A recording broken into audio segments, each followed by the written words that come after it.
Aloha, everyone. So sorry we're behind schedule. However, right forest, Faye, needing to get out. What do you want me to do? Not to mention, I was karaoke next door, and I couldn't even hear myself think. So, that being said, the history of Hallows Eve. Now, you're probably wondering why people run around in costume. Is it just a holiday to dress up and eat candy? No, no, no, no, no, sweetie. That came from somewhere.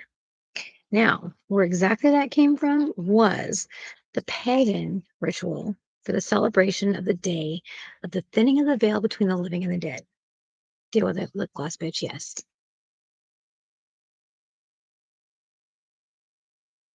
Now, the pagans were ruthless, okay?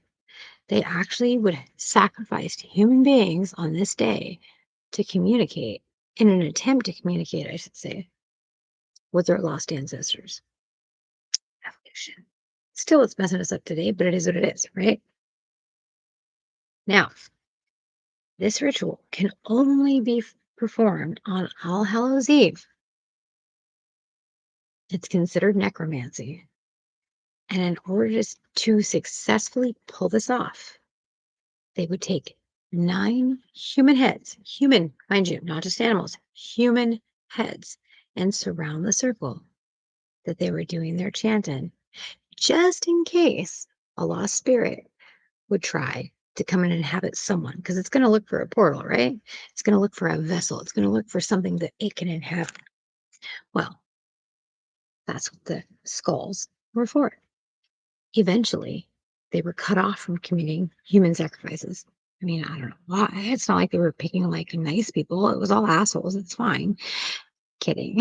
Anyhow, eventually they were told that they couldn't do that anymore. So they had to find another vessel for which to habitate should a soul get lost on this evening. Because, again, the thinning of the veil. They took what was handy. And pumpkins just so happen to be in season.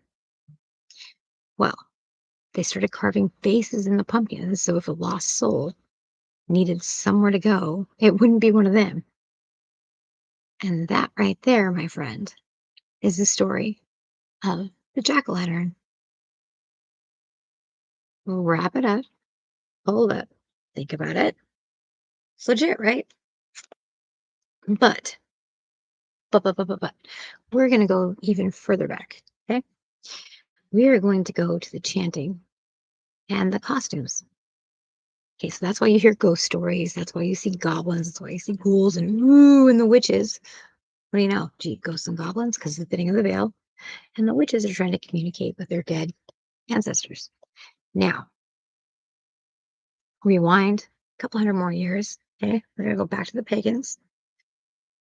Before they were considered that, they would dress in the hides and headdresses of animals to try to scare off the evil spirits that would come. Be like, hey, hey, girl, hey. Realistically, they were probably trying to tell them something, but I can imagine that I would be scared if I didn't know what the hell was going on. And all of a sudden, some shadow of somebody that I don't know but kind of looks like me, that's creepy, dude. Let's just be honest, right? Now, trick or treat is a totally different story that actually originated in Ireland because this time of year is Samhain, okay? And they would put out gifts for the fairy. Now, they're very superstitious, slash, depending on how you want to look at it, religious.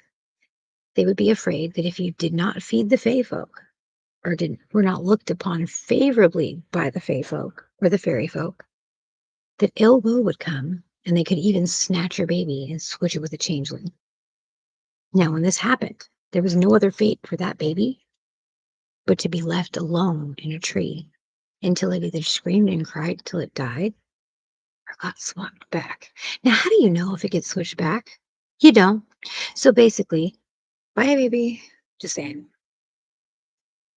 So they would leave gifts of leaves and presents and little trinkets out against the trees in the forest for the Fae. Now, the little kids who didn't take them seriously and thought it was just scary bedtime stories would go behind them and do rounds and grab all the treats. And that's how trick or treating happened. You may think it's boring. You may think it's clever. You may be like, holy crap, I never knew all that. But regardless, you now know the history behind the holiday. So please don't forget to hit that like, follow, and subscribe, bitches.